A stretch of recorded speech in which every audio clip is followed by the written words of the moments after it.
The Keynote 189 trial uses a backbone of cisplatin or carboplatin with pemetrexed and also pembrolizimab. And this trial was highly positive with an overall survival benefit that was not just statistically significant, but very clinically significant, a hazard ratio of 0.49 that frankly blew us away. And I believe that we are going to see this become a clear standard of care for many, if not the clear majority of our patients with non-squamous, non-small cell lung cancer who don't have an EGFR mutation or ALK rearrangement.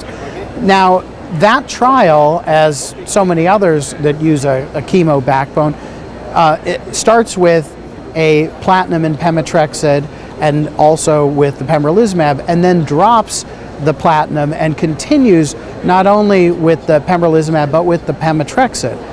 We don't know at this point whether it is critical or even valuable at all to keep both of these agents going or either one of them.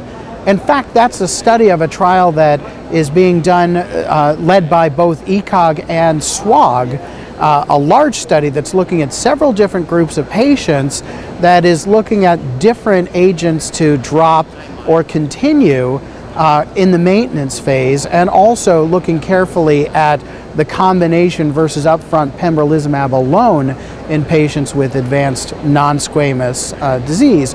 This study is just getting off the ground.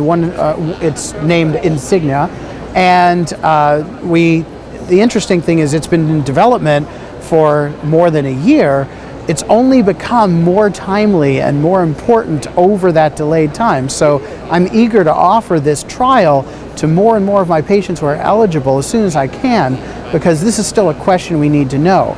To get to the issue of would I do it for my patients now, that is the way that patients on the Keynote 189 trial were treated. They got a combination of pemetrexed and pembrolizumab, and that's going to be my default approach unless patients have some toxicity issues that would lead me to drop one or the other agent.